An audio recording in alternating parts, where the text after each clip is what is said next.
Thank you for tuning in to Red Dog Radio. This is your host, The Wag. So, what to do about the college bubble in our country? It's pretty easy for a society to fund higher education when it's only for a small group of people. But then we got it into our heads that everybody should go on to college. 71% now of high school grads go on to college. Common sense should tell you there's just something wrong with that. Do we really need more than half the population with degrees in philosophy and history and science and mathematics, even in more practical areas like, let's say, a Master of Business Administration? Do we really need 71% of the population attempting these things?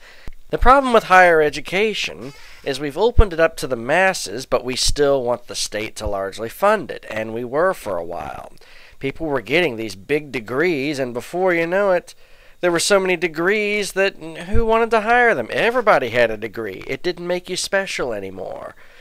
So the state started backing off on the funding, but the colleges, they still want to keep their enrollment high, so they just keep raising tuition fees.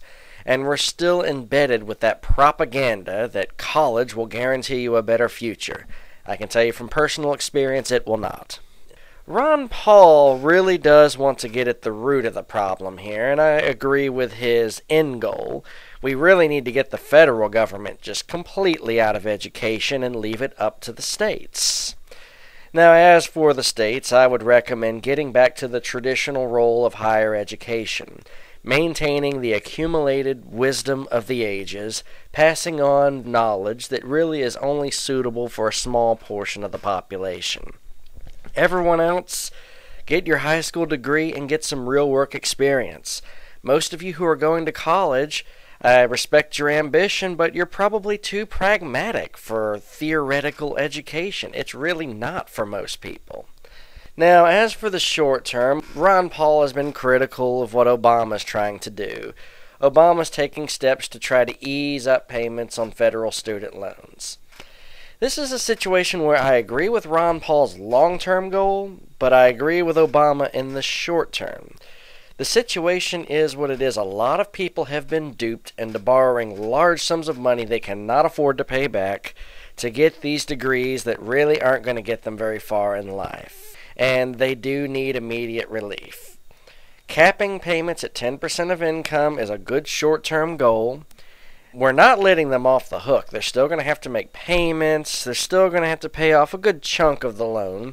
But once they reach that 20-year mark, if they haven't paid it all off, the rest would be paid off if this sticks.